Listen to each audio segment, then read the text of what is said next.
Salam Nicat müəllim, xoş gəlmisiniz bugün. Hoş Sizi görməyimizə çox şadıq.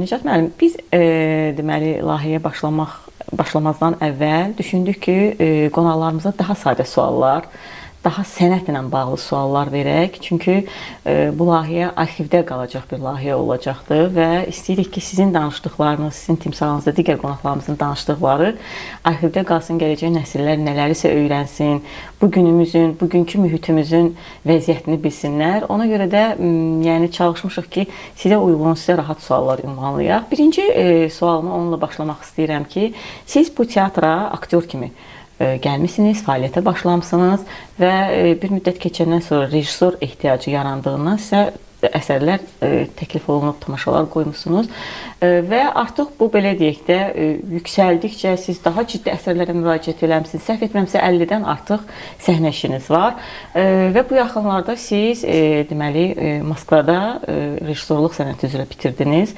Yəni məsələ bu qədər ciddiləşdi. Mən bilmək istəyirəm ki, bu sizin sənətə olan belə deyim, hörmətinizdən, özünüzün sənətə olan ciddiyyətinizdən irəli gəlirdi, yoxsa elə fikirləşdiniz ki, təhsil alsam da daha yaxşı olar? Yəni, nə ilə bağlı oldu ki, sırf rejissorluq sənəti üzrə təhsilinizi bu yaşda başa vurdunuz?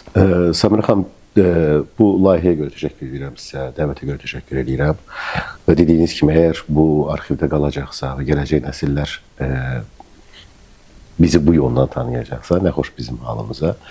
O ki, qaldı sualınıza, mən 91-ci ildə bu teatrda işləyirəm.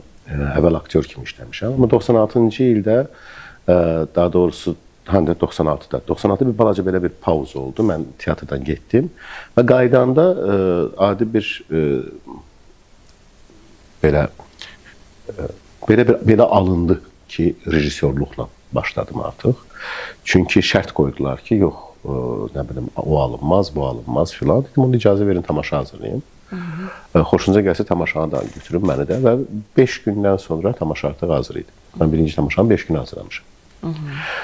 Amma mən uzun müddət, yəni 2007-ci ilə qədər rejissoriyaya hobbi kimi baxırdım. Yəni, baxmayaraq ki, 2007-ci ilə qədər yetərincə quruluş verdiyim tamaşalar var idi. Anaqaz var idi, Xeyirşər, Ələddinin Seyri Çırağı ki, bunlar hamısına görə hansı mükafatlara layiq görülmüşdü bu tamaşalar.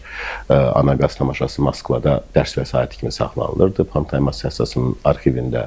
Amma 2007-ci ildə Pəricadunu hazırlayandan sonra mən düşündüm ki, artıq bu işlə peşəkarcasına məşğul olmaq lazımdır. Artıq hobbi deyil bu. Hobbidən artıq keçdik. Yəni, erkən yaşlarda bunu başa düşdünüz. Bəli, bəli. 2007-ci ildə və ondan sonra mən özümü əvvəldən də, yəni mən ümumiyyətlə praktikada belə, yəni cilalanmışam. Hər tamaşam mənim üçün bir pillə idi. Yəni 50-dən yuxarı tamaşa sayı var. Onların hər biri mənim üçün bir pillədir. Bir pillə, bir pillə, bir pillə, bir pillə və nəyəsə həmişə öyrənməyə çalışmışam. Həmişə sadədən mürəkkəbə doğru getmişəm. Yəni birbaşa mürəkkəbə tullanım deyə bir istəyim olmuyor. Yəni, birinci tamaşam Tıktıq, ikinci tamaşam Cənnətin Üç Alması. Bunlar daha çox Kapusnikdilər. Ondan sonra Koşkindon, başqa müəllifin yazdığı bir əsər. Sonra Ələddinin Seyri Çırağı, ciddi komediyası olsa da, amma tam ciddi bir nağıl və böyük bir heyətlə, işləmədiyim heyətdən, yəni o dövrün böyük sənətkarları həmin tamaşada oynayırdılar. Kübra Dadaşova, Mübariz Əlxanoğlu, Almaz Mustafayeva, Elxan, Allah qəni-qəni rəhmət eləsin hamısına. Yəni, o dövrün teatrımızın aparıcı qüvvələri iştirak edirdi tamaşada. Və 2007-dən sonra rejissura ilə artıq ciddi məşğul olmağa başladım. Rejissuranı oxumaqla öyrənmək olurmu? Xeyr, bu mümkün deyil.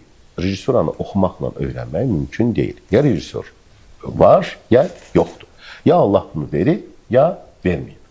Yəni, rejissura mənim fikrimcə vəhdir. Necə ki, misal üçün 7 not var. Diyezləri filanı gəlsək üstünə bemolları bu eləyəcək 12.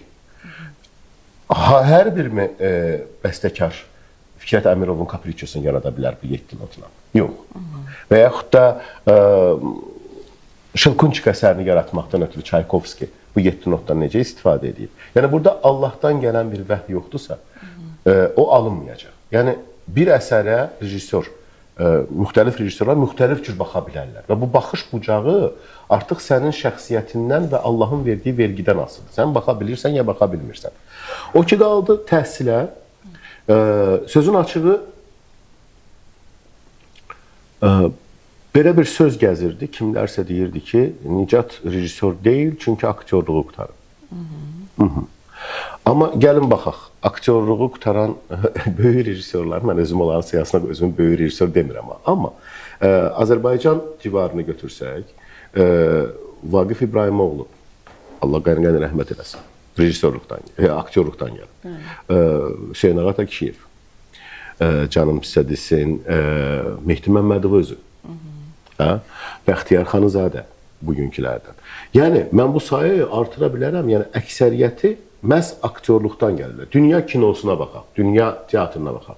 Əksəriyyəti aktyorluqdan gələnlərdir. Yəni, Mikhail Çexov sistemi deyirik. Mikhail Çexov Stanislavskinin aktyoru olub.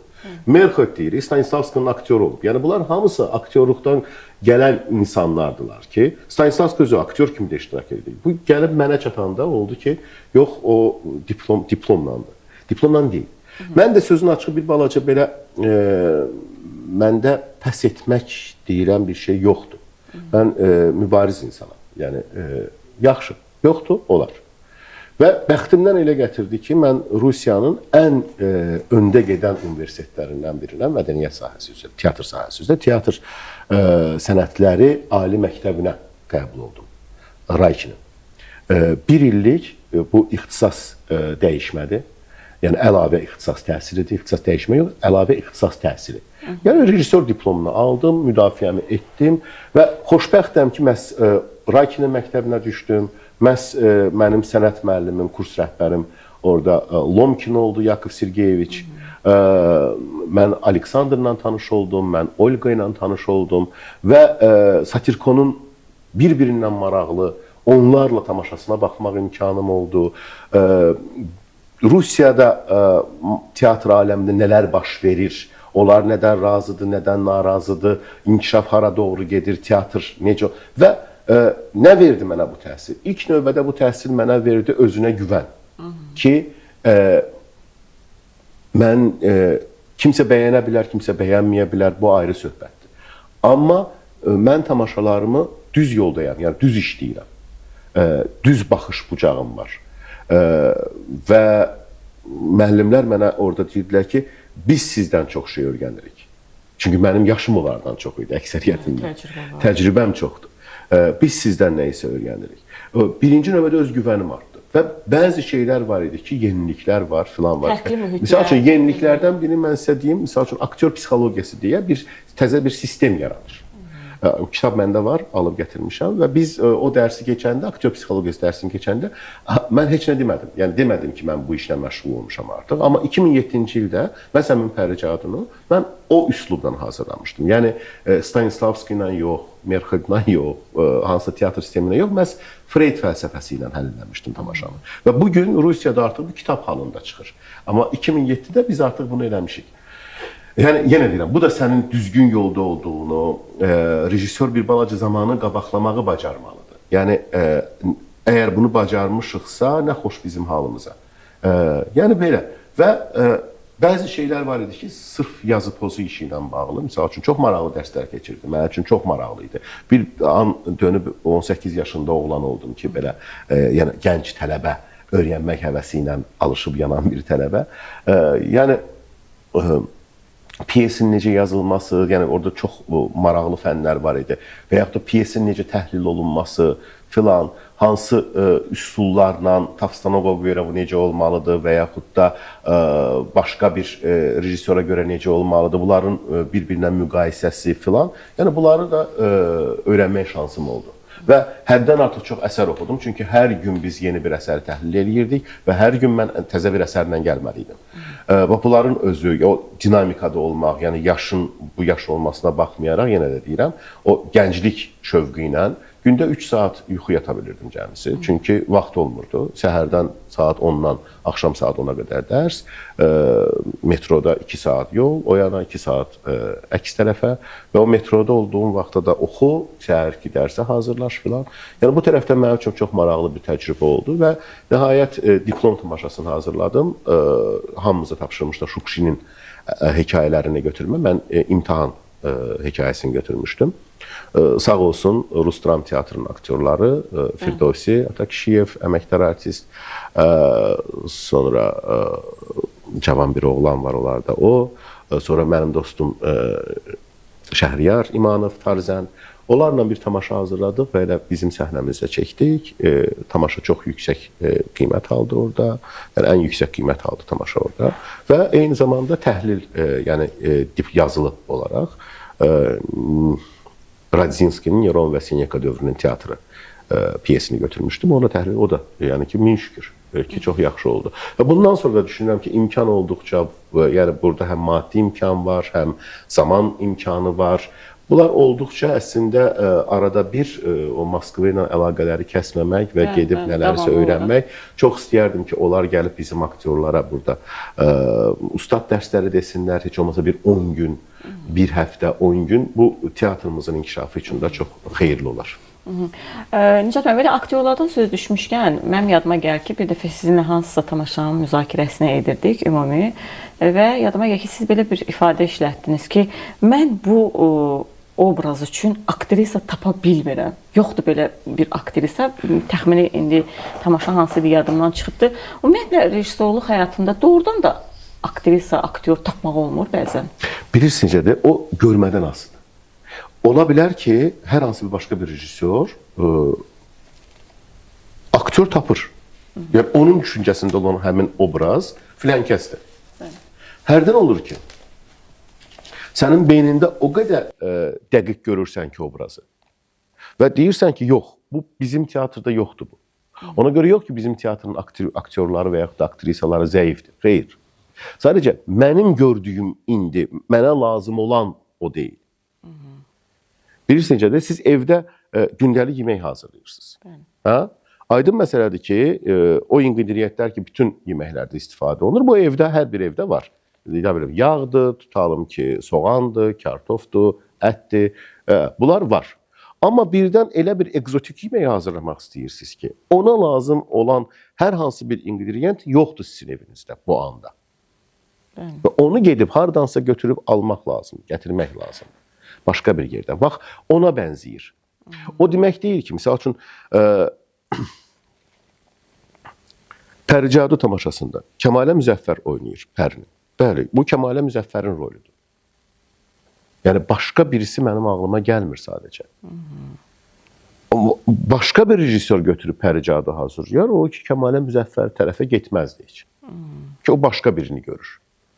Yəni, o, həmin bayaq danışdığı rejissorun görmə bucağı. Mənə bu lazımdır, mənə. O demək deyil ki, şey olsun. Aydındır. Misal üçün, Balaca Şahzadə əsəri. Mən nə vaxt o əsəri hazırlasam, mən onu uşaq kimi vermək istəmirəm. Söhbət onun uşaqdan getmir. Söhbət böyük, amma içi uşaqdır. Təmizdir. Çirkəba batmayıb. Mənim üçün ondan gedir. Kimsə götürüb hazırlayır uşaqla, balaca uşağı, o onun işidir. O onun işidir. Yəni, o baxımdan bir də görürsən ki, bu aktyor yoxdur bizdə. Şahnamə indi məşqəli gedir. Əgər vizuallığa getsəydim, tapa bilərdim aktyor. Amma mənə vizuallıq lazım deyildi bu əsərdə. Hərdən olur ki, məhz vizuallıq lazımdır. Hərdən olur ki, sadəcə aktyorların iç gücü, düşüncəsi lazımdır. O daha üstünlük təşkil eləməlidir. Ona görə də müxtəlif yanaşmalar olur. Bu yaxınlarda Nicat bəy, Figaro'nun toyu tamaşasında force major bir vəziyyət oldu. İş elə gətirdi ki, siz bizim aktyorumuz Anar Seyfullayevin əvəzinə səhnəyə çıxmalı oldunuz və deməli, tamaşadan əvvəl mən sizi o hazırlıq prosesində görürdüm. Mən orada özüm hiss elədim ki, sizin o aktyor azartınız, aktyor sevginiz çox qabarıq idi. Ümumiyyətlə mən elə düşünürdüm, yoxsa doğrudan da belə idi? Yox, mən o həmin gün çox həyəcanlıydım. Çünki Hətta onsuz həyəcanlı da mən Anarı əvəz eləyə bilməyəcəydim. Çünki Anarın artıq o bütün Anar birinci yaxşı aktyordur. İkinci də Anarın bütün o ruhuna hopub o obraz. Yəni məndə elə bir imkan olmur. Mən çıxıb əvəz eləməliyəm sadəcə və yadıma salırdım ki, harda nə etməlidir. Baxmayaraq quruluşu mən vermişəm. Amma nə olsun ki, mən quruluşu vermişəm. O mənim fiziki yaddaşımda yoxdur. Ona görə həyəcanlıydım və belə də mən ümumiyyət aktyor kimi çıxanda hər bir tamaşada illərlə oynadığım tamaşada olanda mən çox həyəcanlı oluram. Səhnəyə çıxana qədər. Ayağımı ki səhnəyə atdım, artıq o həyəcan itir, artıq mən deyiləm, bu filan obrazdır. O ki qaldı həmin günü azartsa aydın məsələdir var. Çünki mən özümü aktyor kimi necə deyim tam realizə olmuş bir aktyor hesab etmirəm. Yəni mənim içimdə elə bir qatlar var ki, onlar aktyor kimi açılsaydı tamaşaçı üçün də çox maraqlı olardı. Mənim üçün də çox maraqlı olardı. Amma o qatlar açılmıyor. Onlar elə də qalır. Elə də yığılıb qalır. Yəni mənim o rollarım olmayıb. Hərdən mən aktyorlara paxıllıq edirəm. Mən də oynayan aktyorlara qibtə edirəm paxıllıq dedikdə. Qibtə edirəm ki, mənim onlara verdiyim rolları mənə verən olmayıb. Əslində bu çox kədərlidir. Bəli. Və vay o gündən ki, aktyor da onun dəyərini bilmir. Nicat bəy, siz Romeo'da ola bilmədiniz, Dəli İbrahim də. Amma Hamlet və yaxud da Kral Lear ola bilərsiniz hələ. Hamlet yox. Hamlet yox. Hamlet cavan oğlandır. Amma Fuad Poladov Hamlet'i çox... Nə olsun, Allah qəni rəhmət eləsin. Yox, mən onunla razı deyiləm. Mən o fikirlə qəti razı deyiləm. Xeyr, Hamlet gənc oğlan oynamalıdır. Çünki onun problemləri o gəncin problemidir. Yaşlıdan problemi deyil onlar. Hamletin problemi. Mənim üçün Hamletin problemi o cavan adamın problemidir və daha çox tamah problemidir. Mənə görə.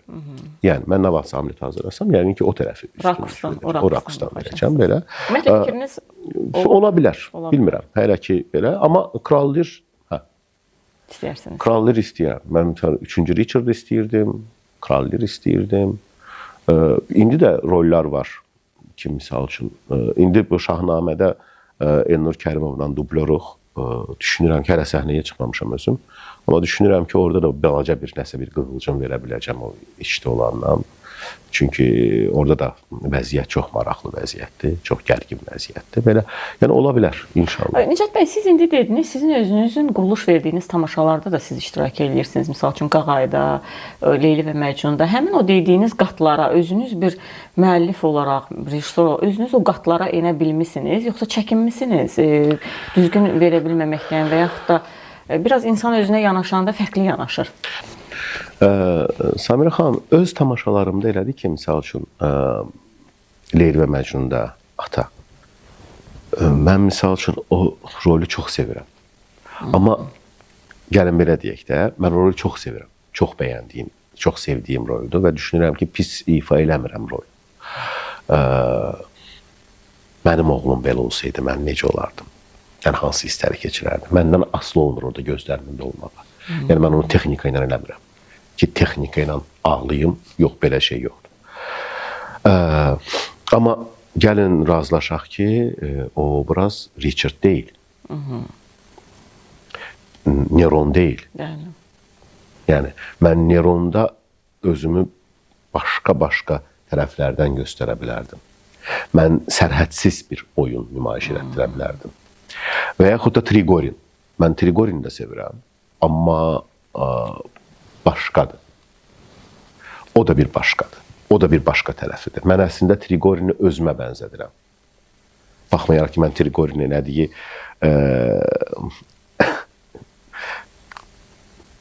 hərəkətləri etmirəm həyatda. Əxlaqsızlıqları deyəcəkdim.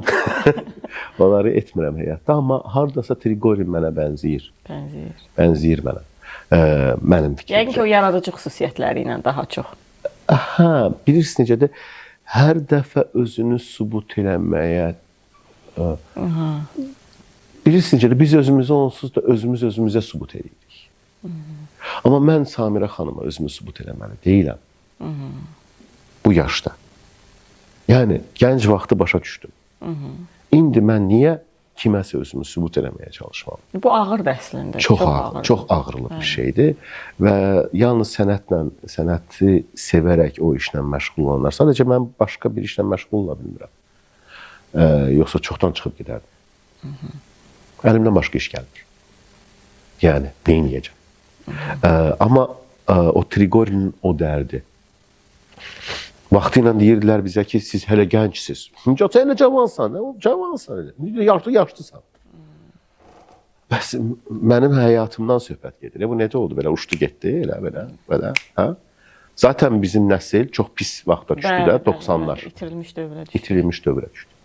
Amma indi hələ mənim canım suludur, hələ mən çox iş edə bilərəm. Və vaxt da gedir. Vaxt da gedir. Zaman da gedir. Mən niyə özümü nələrisə sübut eləməyə sərf eləməliyəm? Neysə.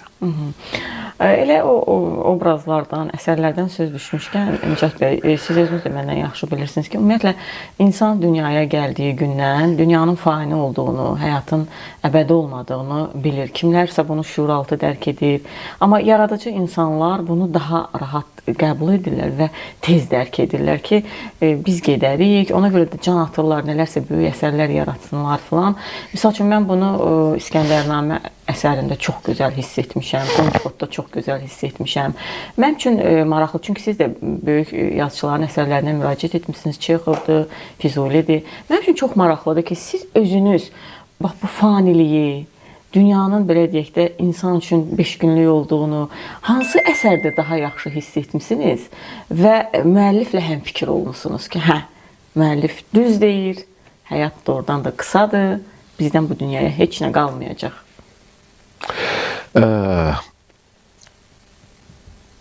Heç nə qalmayacaqla razı deyiləm. Mənim fikrimcə mütləq nəsə qalır. Mütləq. Və əslində bu peşə ilə məşğul olmağımın da elə səbəbi odur. Yəni, mən faniliyi dərk edirəm və bir balaca bacardığım qədər çalışıram ki, o ölümü uzaqlaşdırım. Ölüm dedikdə fiziki ölümdən söhbət getmir. O Allahın əlindədir. Hamısı Allahın əlindədir. O heç. Öləndən sonra xatırlanacaqsan, necə xatırlanacaqsan? Hansı işlərindən xatırlanacaqsan? Yaxşınla, pisinlə. Evladlarına sənə görə hörmət edəcəklər, yoxsa yox. Yəni, mənim üçün bunların hamısı çox vacibdir. Hər hansı bir əsərdə, istənilən əsərdə mən o şeyi tapıram. O demək deyil, müəllif onu yazıb edir. O demək deyil. Mən onu dartıb çıxardıram. Mənə lazım olan budur. Misal üçün, Pəri Caduda simvolik teatr üslubunda yazılmış bir əsərdir. Haqverdiyev, yəni Avropa təsirində yazdığı bir əsərdir. Və əsər də simvolik teatrın bütün qayda qanunlarına riayət edərək necə bədbəxtliklə başlamışdı, elə bədbəxtliklə də bitdi. Amma mən ona razı ola bilmərəm. Bilməzdim. Mən. Başqa adam elə də hazırlayır. Amma mən onun finalını gətirdim, sözsüz səhnələr qurdum ki, yox, iblis yox, məhz xeyir qüvvələr. Allah qalib gəlməlidir. Yəni, iblisin hökmranlığı olmalı deyil. Bundan insan kimi mən razı deyiləm. Mənim düşüncəm budur. Və istənilən əsərdə mən onu da artıb çıxardacağam. İstəyir bu Romeo Juliet olsun, Leyli Məcnun. Leyli Məcnun çox böyük fəlsəfədir əslində. O sevgi dastanı deyil, tək boş sevgi dastanı deyil. O sırf sufiliklə təmizlənmək, sufilikdə insanın kamilləşmə mərhələlərini göstərən bir əsərdir. Və onu göstərməyə çalışırdım. Yəni, əslində istənilən əsərdə, mənə desəz ki, ya sabahları, nə bilim, Şəngülüm, mən orada da onu da artıq çıxaracaqsınız. Övladlarınızdan söz açdınız. Biz bilirik ki, sizin oğlunuz elə Sinan bizim teatrda çalışır. Çox parlaq aktyorlarımızdan, gənc aktyorlarımızdan biridir. Mənim üçün çox maraqlıdır, bilirsiniz də, yəni bütün nəsillərdə atalar və oğullar problemi həmişə qabarıq olubdur və bütün nəsillərdə necə və nə cürsə bu davam eləyibdir.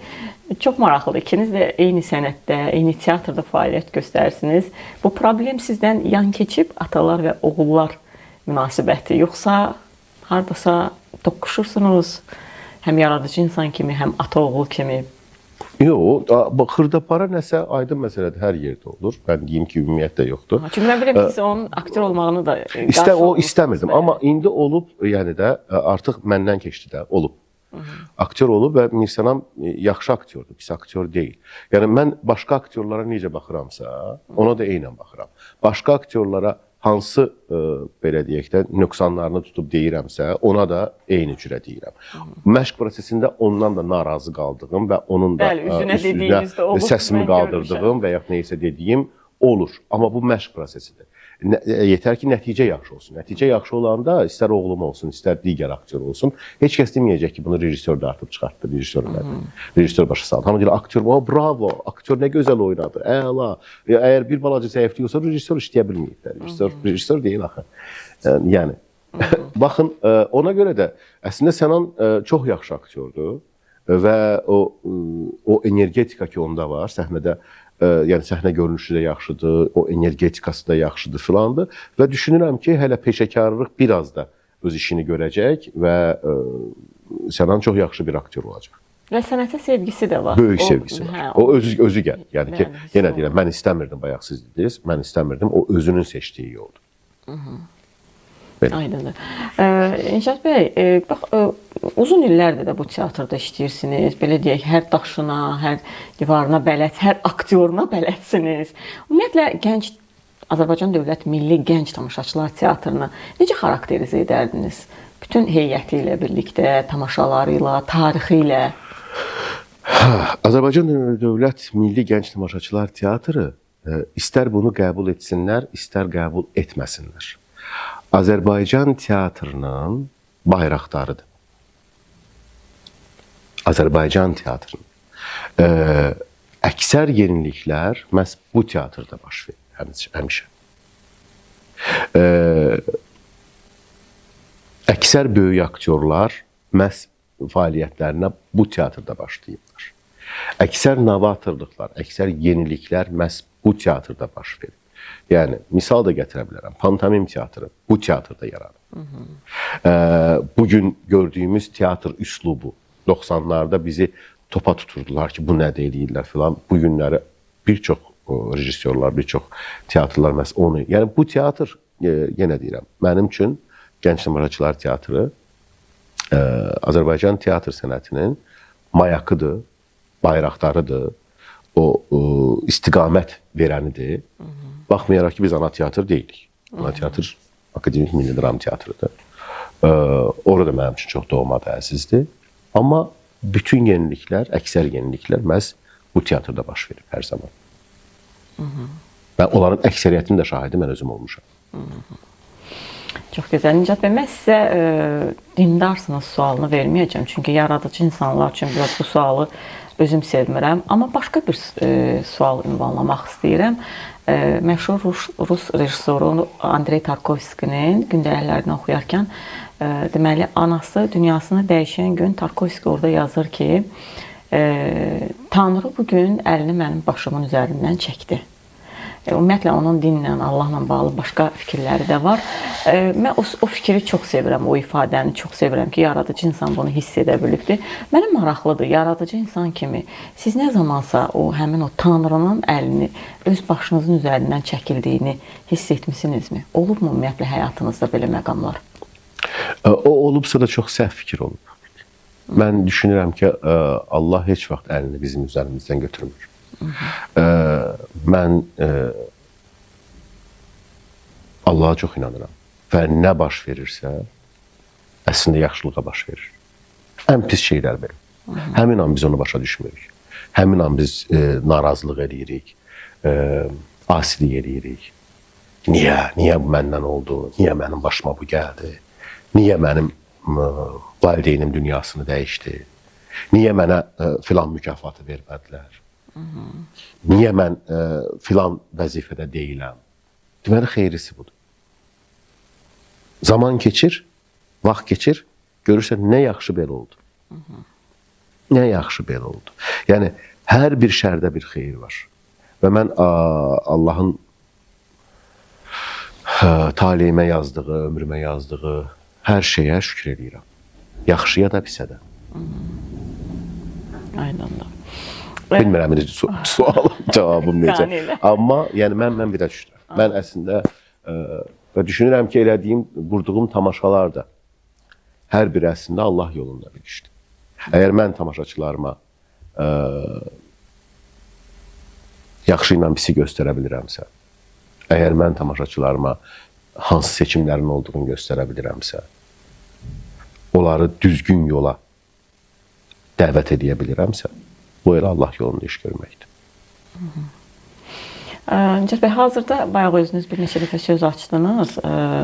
Mən ümumiyyətlə sizin tamaşalarınızda ən çox sevdiyim məqam ondan ibarətdir ki, siz dövrün atmosferini çox gözəl təqdim edə bilirsiniz. Misal üçün, Leyli Məcnunda, Figaronun toyunda, çox sevdiyim Qağayı tamaşasında ki, mən Rus ədəbiyyatını çox sevirəm özümdə. Orada siz Rus mühitini, Rus atmosferini, geyimlərini, musiqisini çox gözəl təqdim etmişdiniz. İndi siz hazırda Şahnamə əsəri üzərində çalışırsınız. Çox ziddiyyətli bir şəxsiyyət olan Şah Abbasın həyatı mövzudur və hazırda işlər gedir, vaxt da azalır. Bilmək istəyirəm, ümumiyyətlə, nə yerdədir işlər, necə gedir hazırlıqlar? Çətindirmi tarixi əsərlərə müraciət, onların səhnələşdirilməsi, bugünkü gündə təqdim olunması? Biraz istəyirəm bu barədə də danışasınız. Əslində, tarixi əsər işləmək, yəni müasir əsər, tarixi əsər, bunun mənim üçün bir əhəm fərqi yoxdur, yəni ki, hər ikisi eyni ciddiyyəti tələb edir. Şahnamə qəliz əsərdir. Bayaq özünüz dediniz, əslində Şah Abbasın özünün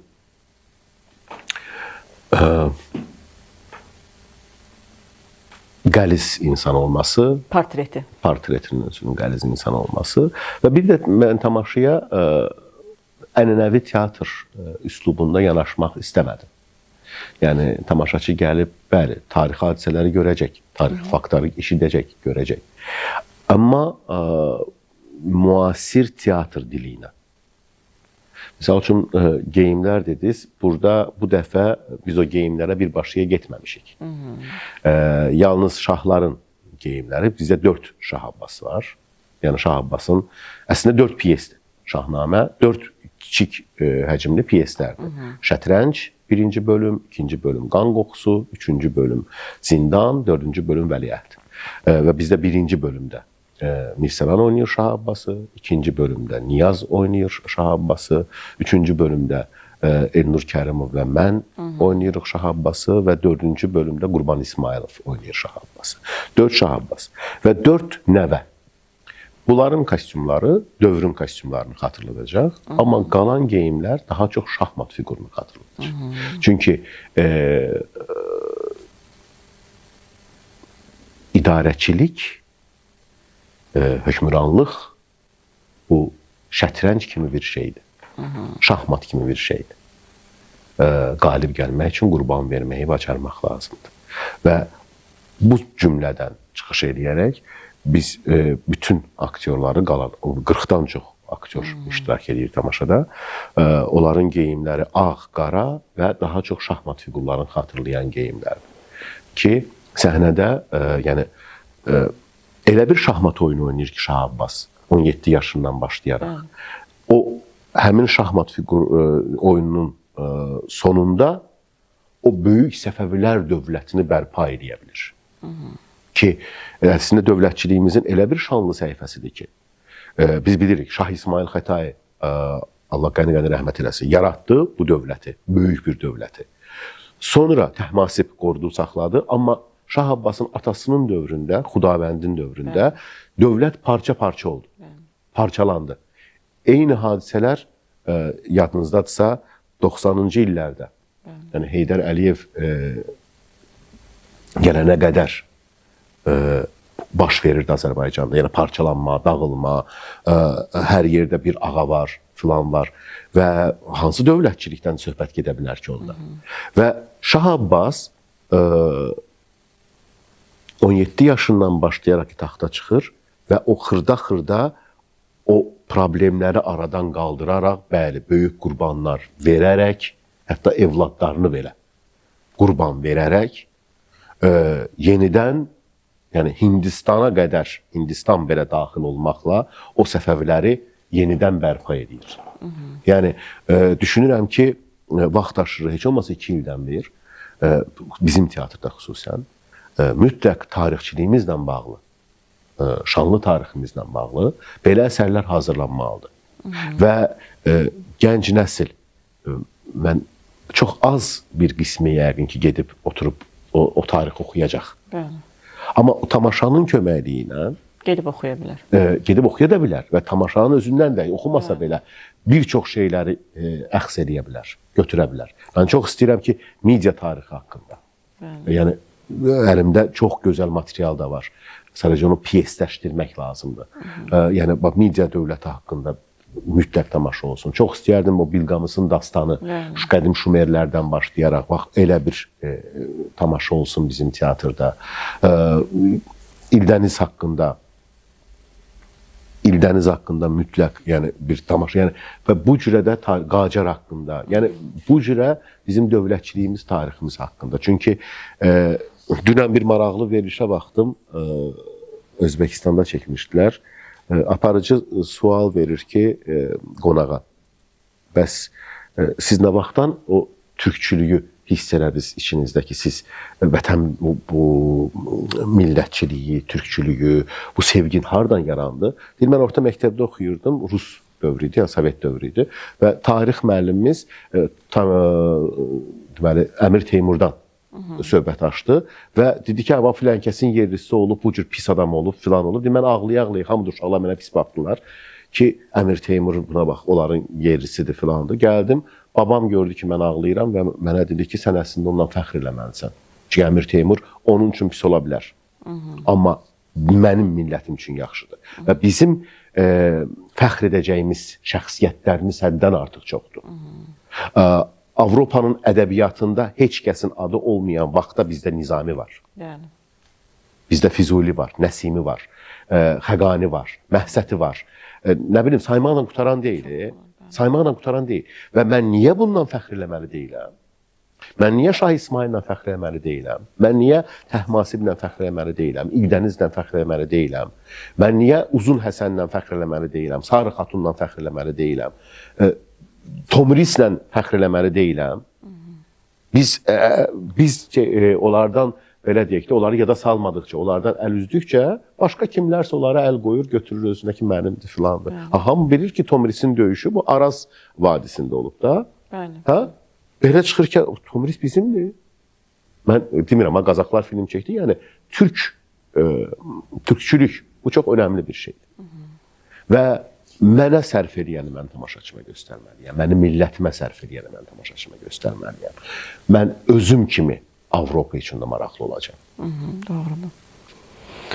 Çox sağ olun Nicat müəllim. Təşəkkür edirik. Çox maraqlı, mənə elə gəlir söhbət oldu. Bizim layihəmizin belə bir formatı var. Adı bilirsiniz ki, etirafdır layihənin və biz sonda mən indi mikrofonu çıxardıb gedəcəm. Siz və kamera baş-başa qalacaqsınız. Ürəyiniz istəyən bir etirafı kameraya edə bilərsiniz. Həm də tamaşaçılara. Mən zaten bayaqdan hamısını etiraf edeyim. Bəlkə daha nəsə var, yəni baxın, fikirləşin. Etməyə də bilərsiniz. Kamera ilə mən sizi tək başına buraxıram. Çox sağ olun. Sağ olun.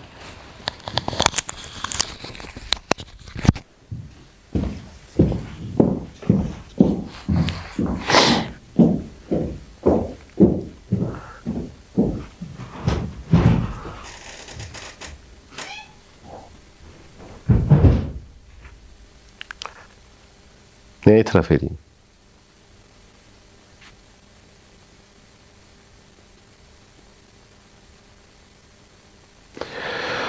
Vallahi bilmirəm nə deyim əslində.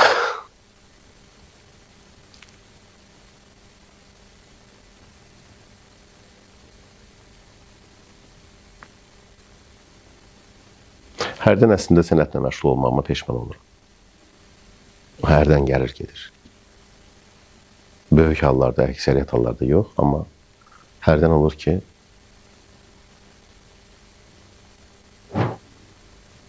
hərdən olur.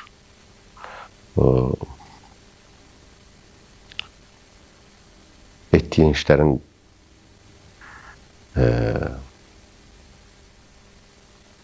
qiymətini görməyəndə o peşmançılıq olur. Bu qədər. Sağ olun.